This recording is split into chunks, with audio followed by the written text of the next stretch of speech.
One of these days I'm gonna get a better setup than what I have right now, because I'm literally looking into the corner and talking to you guys. It's not bad. You gotta appreciate the things you have, right?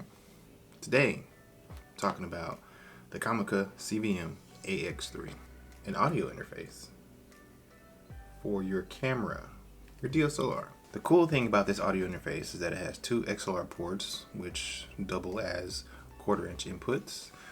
It has a left and right channel for a 3.5mm input and a stereo channel. Now, what I have plugged in right now is the Rode Video Micro. So I'm using the Canon EOS R5. I'm filming in 4K.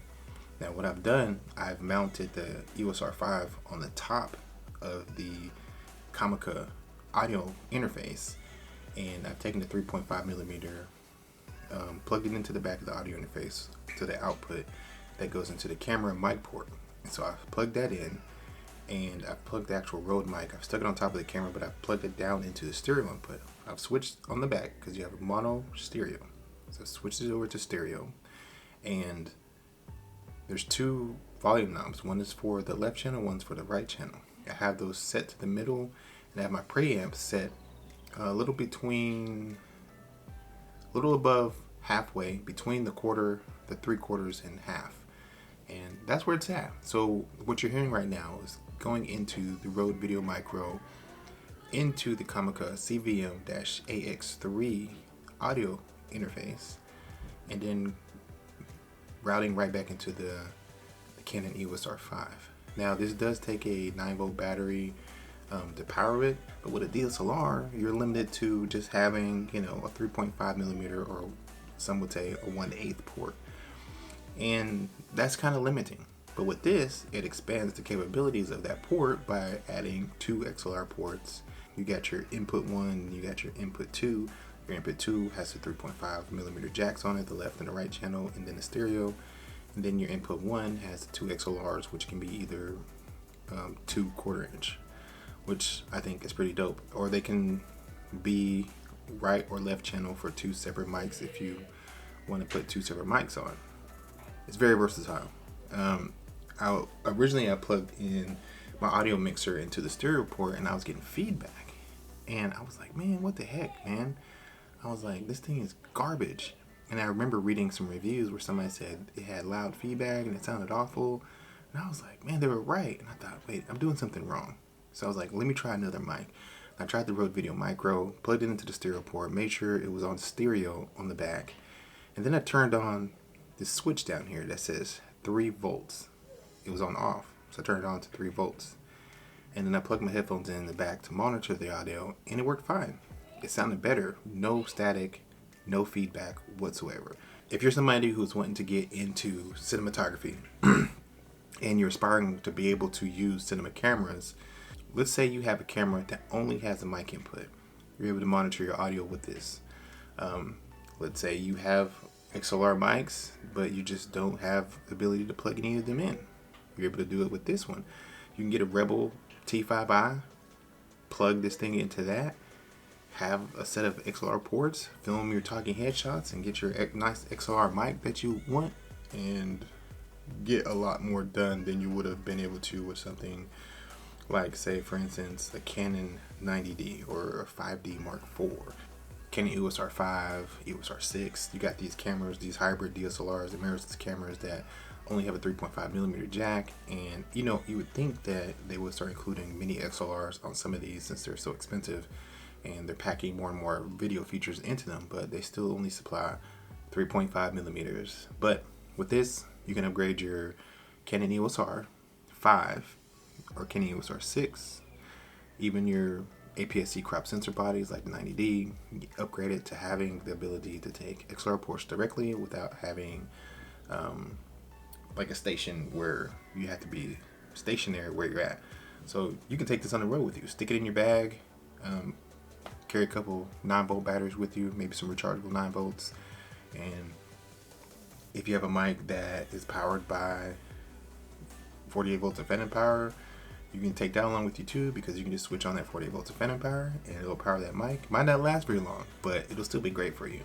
I actually really enjoy having this device because I'm eventually going to get the Sony FS5 Mark II, and it's a proper cinema camera, so I'm gonna be able to plug mics into the XLR ports, and I'm gonna be able to hook up like stuff like the Shure SM7B, and when I'm using the SM7B, you know, I won't have to have my audio interface over there. I can just route this directly into the camera and talk, you know, directly into it. The Shure SM7B doesn't need phantom power, so with the cinema camera or even this device right here, I wouldn't even have to turn the 48 volts phantom power on. I could just talk right into it. You know what? Let's try that out.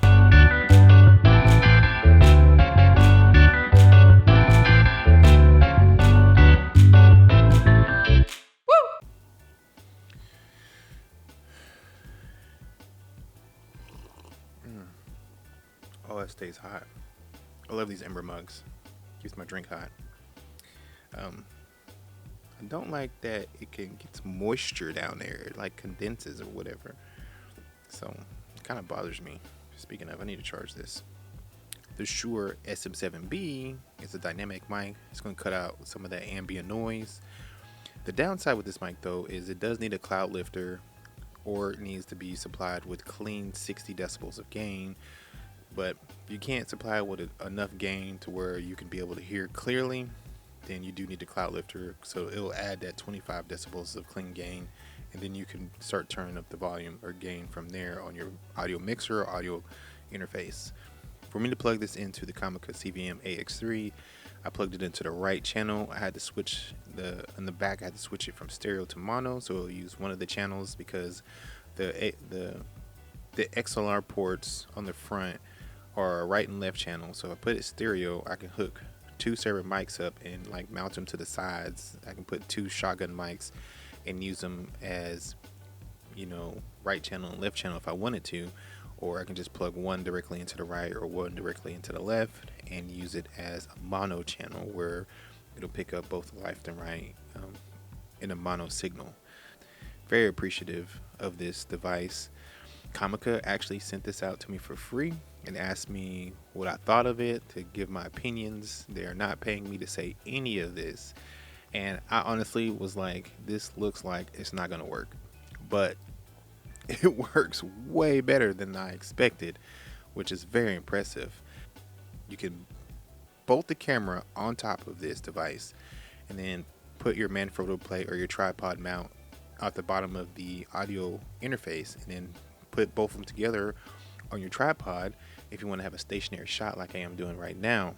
And then if you have a monitor, say you don't have a flip out screen like I do on the R5, you can also put your monitor on top of the camera, so you can have all these things bolted down in a row, and you can still have your camera monitoring.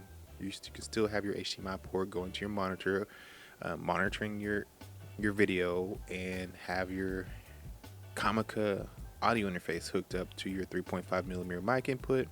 And if you have a camera, say like, let's say a Rebel series or something that doesn't have a headphone jack built into it, you can plug your headphones directly into the audio interface and monitor your audio as well.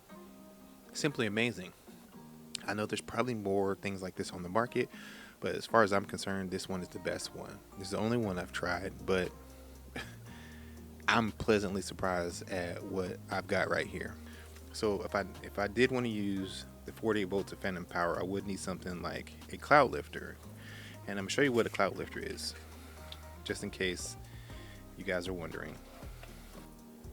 So this right here is a cloud lifter. Now this is what you would call an activator, and it supplies a clean 25 decibels of gain to your mic so that you don't have to boost the gain in your preamps or in your mixer and your audio interface too high, causing it to have static or, you know. So if you get a clean boost of 25 decibels of gain, then when you decide to start turning it up, you don't have to turn it up that far, and it sounds a lot better. Right now I'm not using it, but I do have kind of a balance going on with the audio from the back, and then the preamps in the camera, so it probably sounds alright right now. There might be a little bit of a hiss, but that's fine for the moment, because right now mainly I'm just testing all the features, and you know, I'm aware of the fact that I can get a little static or noise inside the background of this mic without using a cloud lifter or activator. But yeah, this is cool, you know. So on this you have, like I said, you have the 2 XLR ports that are also 2/4 inch that double as a right and left channel for stereo. That's input 1. And input 2, you have a right and left channel for mono, and then you have a one center one that's for stereo. On the back you have a switch to switch from mono to stereo. On the front, still here for input 1, you have line for right channel, you have line, mic, and channel, and then for left channel you have line, mic, and channel, and then you have the phantom power that turns off and on. And for input 2 you have the same things, and then you have your 3-volt power to turn off and on. Now I found that when plugging the Rode Video Micro into this device, I did have to turn on the switch for 3 volts of power, I guess because it needed a little juice. But if you are plugging in something that doesn't require 3 volts of power, I did have my mixer plugged into it earlier, and I had it plugged into the stereo, and it sounded a little off. But then when I unplugged it, plugged in my Rode mic, and turned on the 3 volts of power, it worked fine.